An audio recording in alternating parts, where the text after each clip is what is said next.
Hello, Internet! Taylor back with you with another blockchain vlog.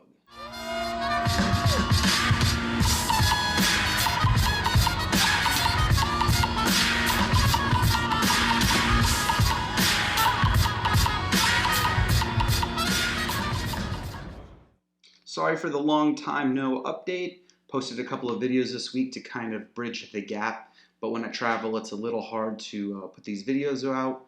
I like to do them in my studio environment instead of on a phone because I can produce the kind of quality I want and put out the news I want.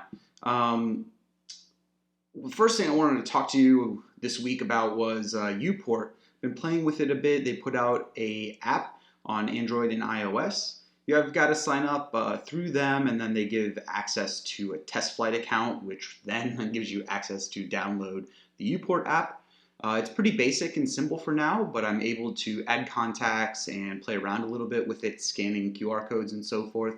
I haven't given it too much of a try on the developer side of things, but I hope to look at that in the coming weeks here and hopefully give you a little demo of that application if possible.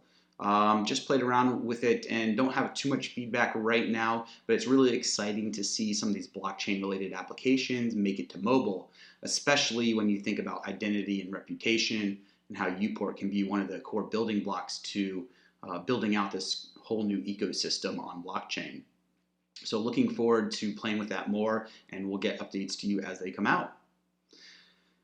The other thing I want to mention is more videos to watch on YouTube. Status.im, they've been publishing their interview series from Shanghai DevCon 2, and there were a few videos put out this week. Alex Vandersand from the Mist team, very popular video I think. Also some videos from Consensus, Carolyn Rexhaw, who's been working with Consensus since at least DevCon 1. And even myself, actually, my video from the status interviews is up as well. I thought it turned out really, really good. I liked the questions and answers that they kind of produced it and edited it into. Really excited about that. But they're not the only ones publishing the interviews. You've also got Coin Center. They had some Consensus interviews out, and also one from Amanda Gutterman. I'm going to have to look into that a little bit more. Just so much content to kind of take on that it's hard sometimes to keep up with everything and get useful work done. So without further ado, some controversy this week. We get to talk about Barry Silbert in the news with Ethereum Classic again. This time kind of poking the buttons of Ethereum supporters perhaps registering potentially for an Ethereum investment trust, and some of the naming had the feathers ruffled of community members. Kind of interesting to see the response or lack thereof. In the end, it sounds like nothing was actually registered, so it feels like this was a bit of a persuasionist tactic, much like Trump is doing in public right now, and try to set the standard there, bargaining with an extreme position so that you have room to move to the middle. I think probably that's what he's doing here, but time will tell. One of the other things I want to mention that was really big in the news and still kind of ongoing research-wise, people are looking into numbers, is this whole issue with the Chinese exchanges. It came out in the news that the People's Bank of China was talking with the Chinese exchanges, and they were coming to some sort of agreement about how to continue operating, perhaps with a little bit more wink and nod from the regulators. It sounds like one of the things that's happening from this is the margin trading is effectively gone, and there's fees imposed on trading. So before, when it was fee-free, very much encouraged bots to kind of manipulate the market.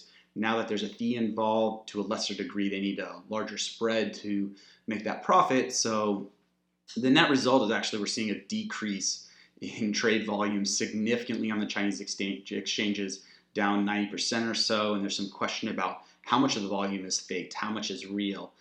Time will only tell. People are looking into this more and more, and as I learn more, I'll certainly update you guys with that.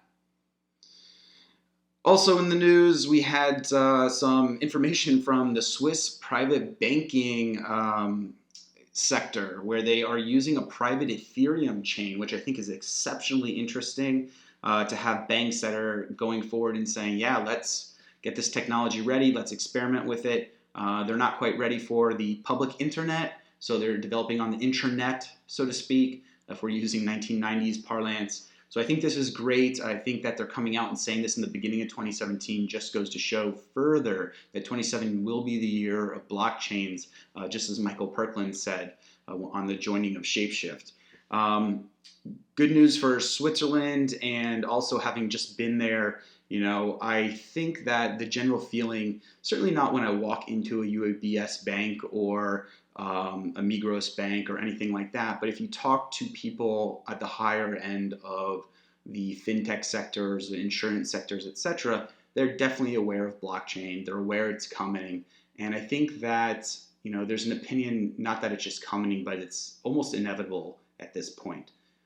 Now you have SBB, the main train organization in Switzerland. You're able to buy Bitcoins from their ATMs. Now this is, of course, linked to your mobile phone, so there's, of course, an identity component there. But the fact that you're able to buy crypto from, machines all across Switzerland is really, really great. There's some experiments with paying small amounts of government services in Bitcoin directly, so you can already see a kind of a closed loop-back system forming. And it just feels like Switzerland is openly geared towards fintech innovation. I spent some time there and talking with people about how Switzerland got to be where it is as a financial juggernaut. It's my understanding that they effectively just skipped over much of the industrial age that was happening around them and remained a farming community for a very, very long time. And it was only later, after much of the destruction of the industrial age occurred, that Switzerland kind of picked up and decided to put their foot into the financial pond. So it kind of skipped and went from this farming community to kind of a financial community. And not to say the farming's gone by any means, because when you're there, you feel this natural, push, this culture towards natural living, and not having chemicals in their food and things of that nature. So I think it's really interesting. They have this, strong tie towards understanding what it is to live on this earth and be respectful for it and other people around. And yet they are pushing as hard as possible to become the next so-called Silicon Valley, crypto valley, either in Zug or Zurich or Switzerland. I think this is exceptionally smart of them as a nation, and other nations who don't follow suit are soon going to lose out on those opportunities. I sit here in the United States recording this, and I wonder a lot about what's going to happen with the current administration and blockchains. It seems like there's no way to tell, but I would love to have an opportunity to get in there and show the government the way that blockchains can actually decrease bureaucracy, cut red tape, and allow us to have better self-governance. I think this is exactly what we need, and part of why we're seeing some of the upheaval we are with Brexit and Trump election and so forth. Anyway, that's all I have for you right now. I'm going to try to put together some demos of a couple of other apps. Like I said, I wanted to show you off uPort to you guys, and also check out this Lion Share Market app. I will let you know when I get those online, and also any clips I can gather from Construct 2017. I'm heading to that later this afternoon, where I'm going to try to cut the video while I'm on the plane and publish it up first thing this week. So you can be watching this news while I'm capturing some new footage in San Francisco. Hope to meet a few old friends there and a few new people as well. It's developer focused, so I hope it's a lot of technical deep dives, and we get to have some interesting blockchain talk while we're there. So that's it. Thanks for watching. Let me know down below what you think of this video and how you like the demos. I'm going to try to improve those quality a little bit more. I just kind of did some voiceover work and clip things together as a first test, but I want to kind of make a variety of videos for this channel, just as things that I'm feeling like exploring.